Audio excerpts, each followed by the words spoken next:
Hey gents, welcome back to the channel. Today we're going to be discussing a topic that's often overlooked but incredibly crucial: the psychological reasons why social media can be so destructive. Let's dig into 5 specific reasons that aren't usually talked about but have a profound impact on our mental health. First up, let's talk about the superiority and inferiority complex. Social media platforms use gamification metrics like likes, comments, and shares to artificially create deficits. This perpetuates a kind of Marxist scenario where the rich get richer and the poor get poorer. In simpler terms, the popular accounts get more visibility while the average ones just get buried. This leads to what I call comparison-itis, where you constantly measure yourself against others. Also, I suggest it promotes radicalization of opinion, radicalization of content, and a distorted view is then what accrues from what we're viewing every day. We see influencers promoting a way to be and live, and we see that as normal, when in fact that's radical to get noticed.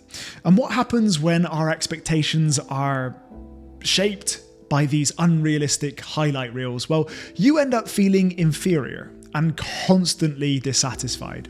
A fascinating study found that happiness occurs when life meets our expectations. But when our expectations are based on a skewed reflection of reality, it's a recipe for perpetual dissatisfaction. And to add, we as human beings need to survive. And if social media is a means to an end, which pays well, which shows off a display of freedom orientation to live and work anywhere you want to be, we start to believe that those that are displaying that way to win the game is the laws of the game. So if we see somebody who is less ethical than most, then we're gonna suffer. We're gonna believe the game is corrupt, and that we may even unconsciously join in that game and distort our own self-concept, reinvent ourselves to be an inauthentic version to play that game, and be a manipulative and conniving version of ourselves rather than truly us to show up in the game. We may overinflate our personalities to be seen, overly charismatic to actually convince others that we're actually worthy.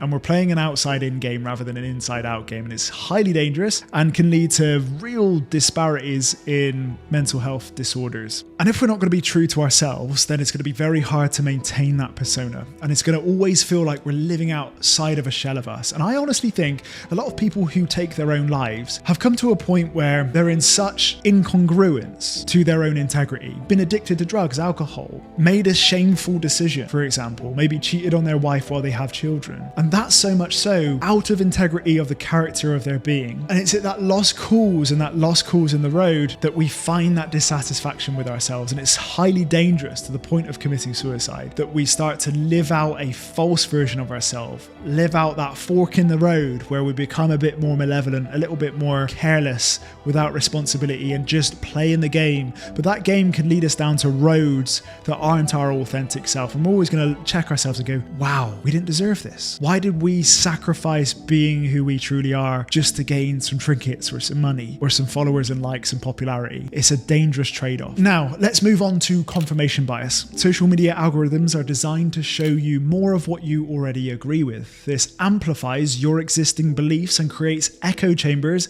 that make it hard to find common ground with others. This deepens societal divisions, encourages virtue signaling. Ooh, here's the left-wing movement. Ooh, Barbie, what a movie. And weaponizes guilt and shame. The whole pandemic scenario we went through, where people were shamed for not wearing masks, for not taking the sacrifice of the vaccine, and were kind of gaslit into going against their bodily autonomy of choice. So societal and social platforms tap into our need for social belonging, but often push us into groupthink. Psychologists refer this to as folie à deux, a shared delusion or mental illness, but magnified to a societal level. It's no wonder we see so many heated arguments and divisions on social media. Another hidden danger is the nervous system's dependency on social media for soothing. Many of us have developed the habit of checking notifications and scrolling our feeds as a way to manage stress and anxiety. This becomes a great distraction and, a way our nervous system becomes codependent to this whole framework, preventing us from developing healthier coping mechanisms. Just imagine yourself needing that ping from your phone to feel okay. Not only is this not sustainable, but it can also heighten stress when those validations just aren't available. And it's much like a drug addiction. On the come down of the dopamine source or the fuel source, we then have the withdrawal symptom, lethargy. We get mental instability. We feel less confident in ourselves. And it doesn't come to any surprise, but did you know there's a correlation between social media use and ADHD symptoms? Research has shown that heavy social media users exhibit higher signs of ADHD. And I've seen it. So many podcasts are becoming pop culture and popular as a result of this epidemic. This is likely due to the constant need for instant gratification and rapid consumption of information. And fast forward about 15 years ago when I was a boy, being a video gamer in highly stimulating environments really recruited a lot of problem solving, recruited that gamification, recruited that sense of achievement, recruited that sense of value hierarchy, recruited that sense of competition, everything that itches the masculine core. Especially as boys, we absolutely love it. There's teams, there's socialization to an extent when you're talking to your mate over the headset. I remember being so stimulated in my given day. I remember my family coming over and I'd feel so anxious I wanted to lock away, become avoidant and not go downstairs. I didn't want to go out and socialize with my mates in the park. I would literally hole up, and this happened for years, 5 to 6 hours a day I'd play video games. And while they're highly stimulating, highly challenging, and even to this day I sometimes dip into a strategy game because I love it. Like there's some satisfaction that itches the instinctual core, and psychologists behind the system know how it works, how it operates, and they create algorithms, create a game that becomes so addicting and stimulating that you don't want to put it down. You don't want to trade it off for that steady stimuli of reality. And I have to admit it, there may have been symptoms of ADHD that I used to exhibit with already a predisposed level of anxiety and a predisposed level of Aquarianism, somebody who loves to be creative and do new things and think imaginatively. This was the perfect pit for me to fester. And social media can also do the very same thing. This makes focusing on long-term goals and tasks much more challenging and can exacerbate feelings of restlessness and inattention. I remember being at school and even sixth form at the age of 17, 18, and I couldn't focus. And the reason being, I remember eating like meal deals, which consists of a Dr. Pepper, a bacon, lettuce, tomato sandwich, and a muffin. Little did I know, I'd go home, play some video games with some mates, drink alcohol on a Friday, Saturday, and then not really realize that my brain was fizzled. No wonder it couldn't focus on the lecture. I always thought I was dumb. And just the idea of restlessness and inattention, these were symptoms that were stopping me to be focused. Imagine trying to read a book or learn a new skill when you're distracted every few minutes by your phone, or the incongruence of your body and biology trying to break down something not so good for you, something we're not really biologically designed for yet. You know, the exponential growth curve of tech has absolutely stressed and freeze-moded our brains and minds. Our limbic brain probably can't even comprehend what we're going through right now. And it's no wonder people struggle to stay focused in today's digital age. And there's also a promotion of polyamorous interest. With so much to choose from, it's limitless. And there's an idea that the zone of optimal choice is anywhere between 8 to 15 options. But social media hates that. It creates decision fatigue, remorse, and fear of better options. The novelty of a good date, influence, or friendship wears off. It becomes a culture that makes you feel replaceable and disposable. Lastly, social media creates an inability to discern your zone of focus. With boundaryless content, you're bombarded with irrelevant information, leading to unnecessary energy leaks. For empaths, as one myself, this is particularly destructive. You can experience second-hand grief, trauma, and conflict from your feed.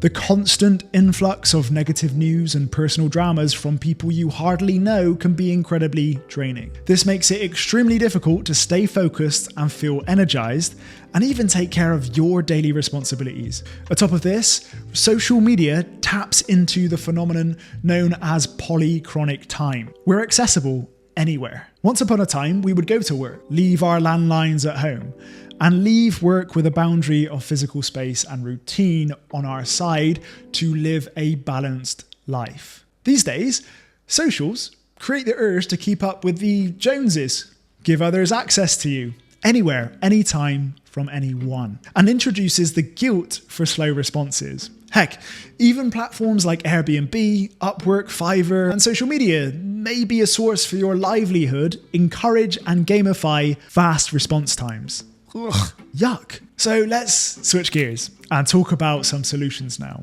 Here's what I did to mitigate these pretty obvious issues. First of all, I outsourced my socials. And this way, I can maintain an online presence without getting sucked into the vortex.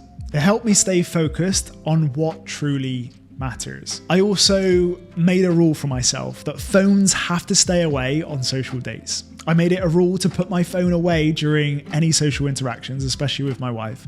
And being present with people in front of me is irreplaceable. This has significantly improved the quality of my relationships and also my social anxiety, where I target the challenge head on and try and keep that person engaged, be genuinely interested in them. I also adopted habitually turning toward other soothers. Instead of turning toward my phone for comfort, I developed other habits like reading, exercise, and spending time with my wife and playing with my child. These activities are so much more fulfilling and don't come with the negative side effects that social media has. And speaking of my wife, she has become my primary source of emotional support and soother. This minimizes my need for validation from social media. I don't outsource it. I don't externalize on the digital space. I look for real supportive relationships, and that is priceless.